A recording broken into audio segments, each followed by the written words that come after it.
Imagine a cumin flavored soda challenging Coca-Cola. Lahori Jeera is a desi drink born in Punjab, has done just that.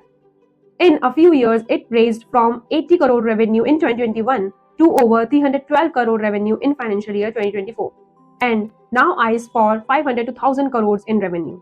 But behind this spicy story lies a complex marketing mix of the four P's, each with its hidden cost and trade-offs. Hello friends, welcome back to the Business Playbook. So today we are going to unpack the marketing mix of Lahori Jeera.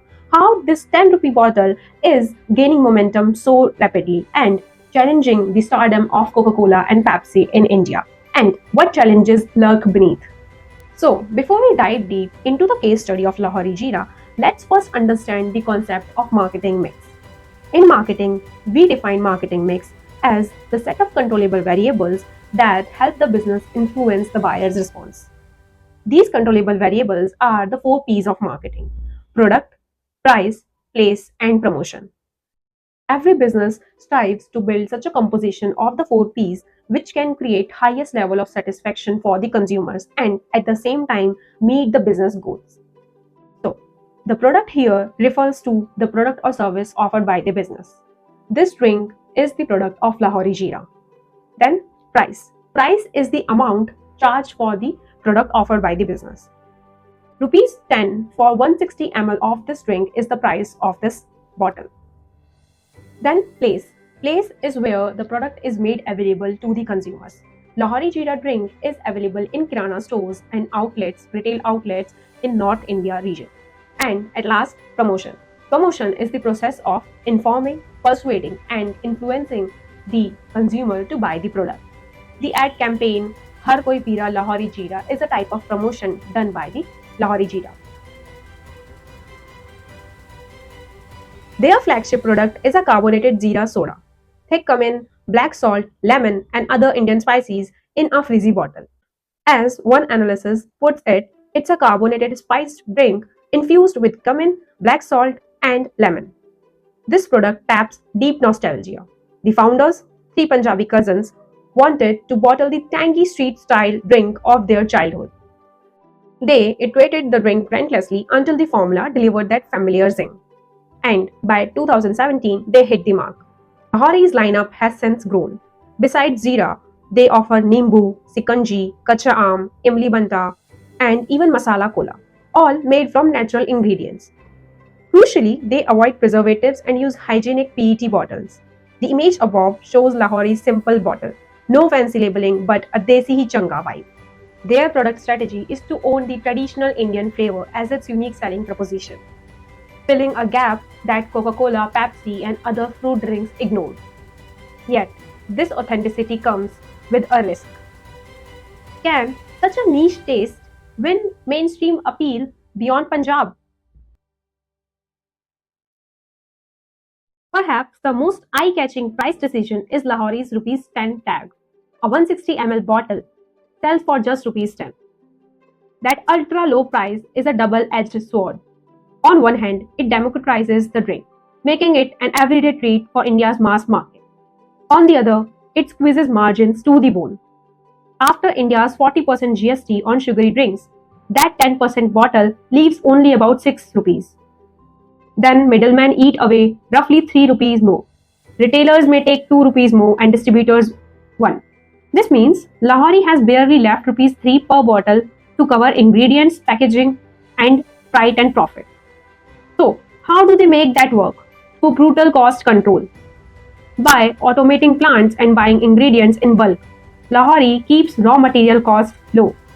In fact, a recent analysis found their gross margin still about 35%, yielding roughly 15% of EBITDA. In short, every 10 rupees pack only nets a few rupees of profit, a razor-thin margin. But Lahori accepts that sacrifice to grab volume and loyalty. If Coke and Pepsi can squeeze into Rs 10 pack segment, Lahori then has to compete on price too.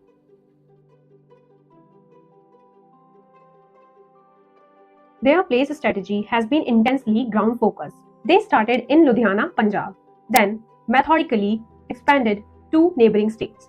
Today, their products are in 18 states with over 2,000 distributors and 5 lakh retail outlets.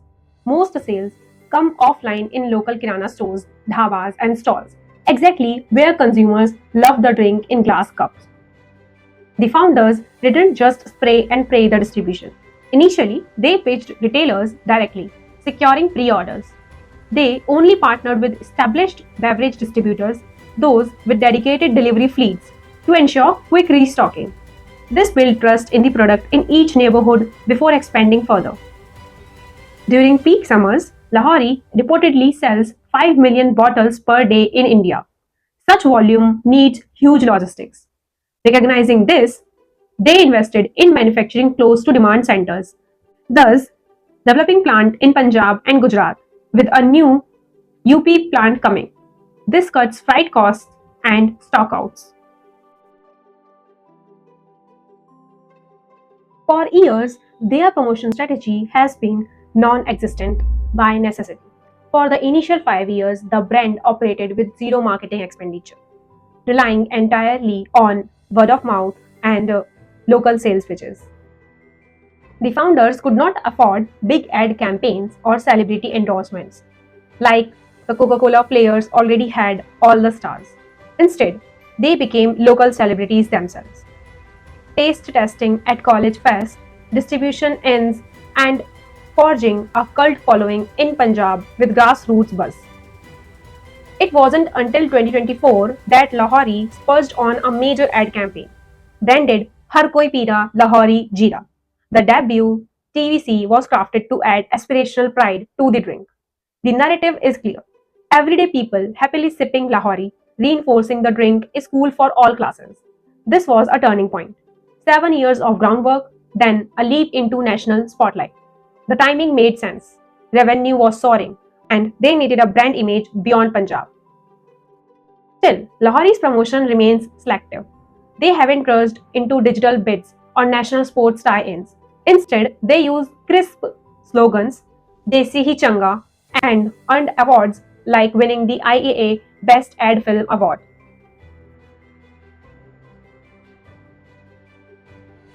Behind every bottle, Lahori is facing a gauntlet of challenges.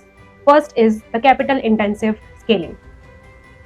Building soda plants and bottling lines cost crores and expanding capacity is slow. They openly admit supply has been our biggest bottleneck. They started with a 1.2 million bottles per day Punjab plant and later added a second in Gujarat. But demand, especially in hot summers, often outstrips supply.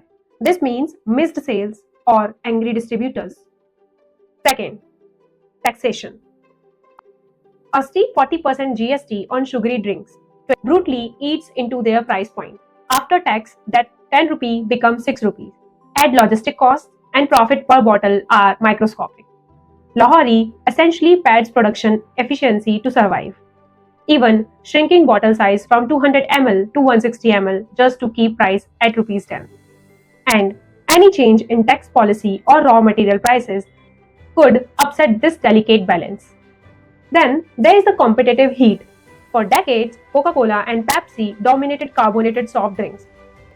Coke and Pepsi even launched smaller 10 rupee packs to fight brands like Lahori. This means Lahori must defend its territory against MNCs with billion-dollar ad budgets and distribution muscle. Also, these giants are used to global supply chains and deep pockets, while Lahori is a regional startup.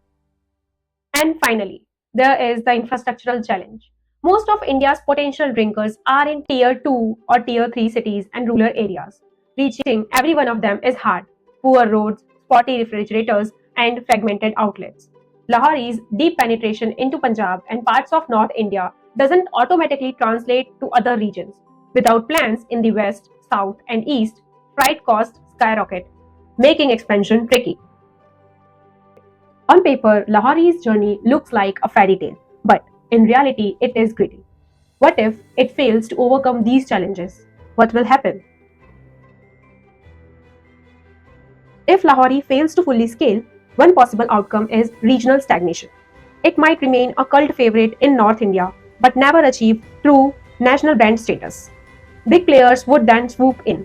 They have the cash, may even acquire Lahori to get into this segment. For example, Lahori in the end Lahori's story is still unfolding. It's a thrilling case of a scrappy startup challenging giants with sheer authenticity and grit.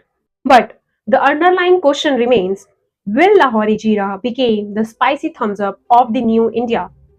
Or the bitter reality of competition and cost make it fizz out? Only time will tell. And the answer may lie in how well it balances its four P's against the odds.